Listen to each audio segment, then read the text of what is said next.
আসসালামু আলাইকুম ভিউয়ার্স। গ্রাম বাংলায় এখন আমন ধান কাটা শেষ হয়ে গেছে।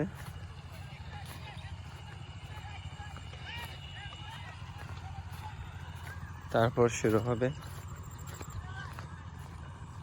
বোরো ধান লাগানোর সিজন।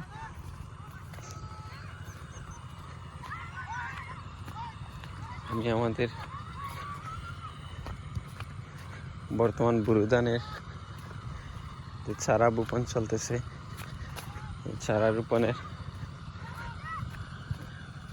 একটু দৃশ্য আপনাদের সাথে শেয়ার করব।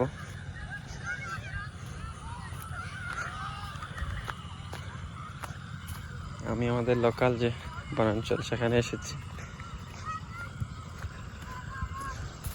আপনারা দেখতে পাচ্ছেন কৃষকরা অলরেডি তাদের বোরো ধান রোপণ করার জন্য জমি প্রস্তুত করতেছেন। অলরেডি জমি তৈরি করা শেষ হয়ে যাচ্ছে। তার পাশাপাশি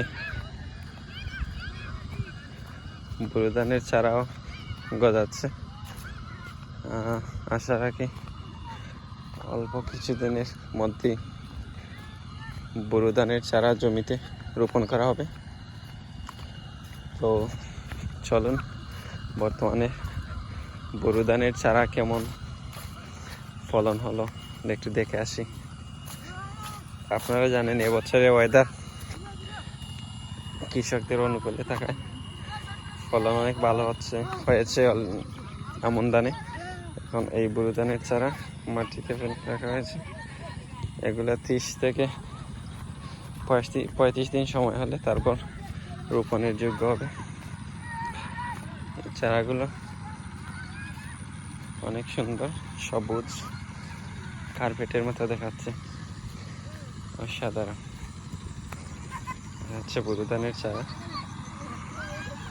এগুলো তারপর জমিতে লাগাবে কৃষকরা।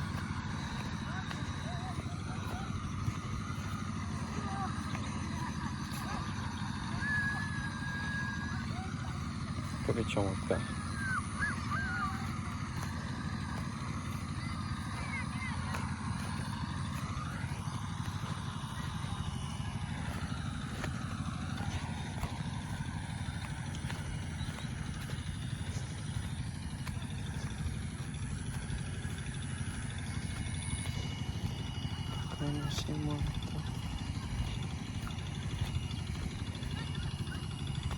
সোনালি ধান।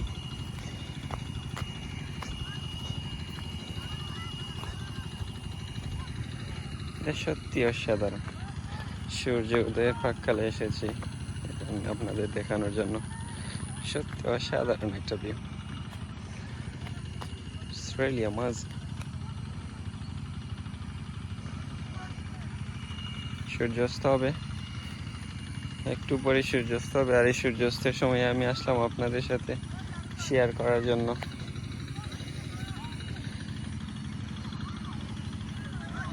এটা নতুন চারা ছিটিয়ে দেওয়া হয়েছে। তারপর আরো 35 দিন সময় লাগবে এটা প্রস্তুত হওয়ার জন্য।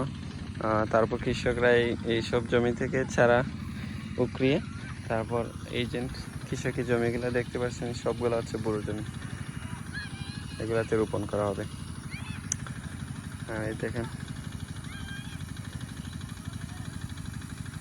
এটা গর্ত সেচ দেওয়া হচ্ছে।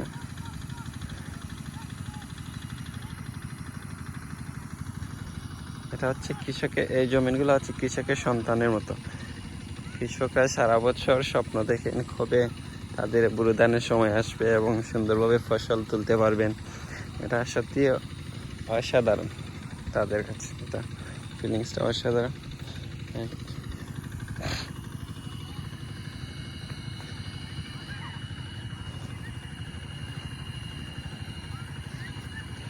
আর এই বোরো ধান দিয়ে কৃষকরা বছরের ম্যাক্সিমাম সময়ই তাদের আহার যোগান এবং বাকিটুকু ওরা বিক্রি করে দেয়।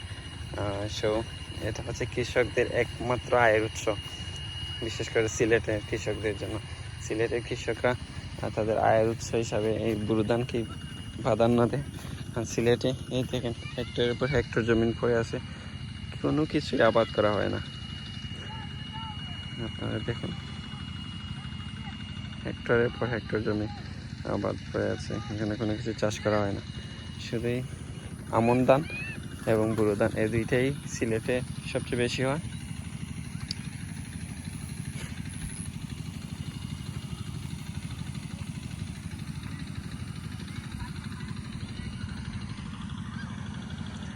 সো ভিউয়ার্স, সূর্যাস্তের সময় ঘনিয়ে এসেছে। সূর্যাস্ত হবে, সুন্দর একটা রাত নেমে আসবে, তারপর আবার সূর্য উদয় হবে, নতুন দিনের সূচনা। কৃষকরা তাদের নতুন স্বপ্ন বুনবেন। সেই পর্যন্ত ভালো থাকুন। কৃষকের মাঠ থেকে আমি বিদায় নিচ্ছি।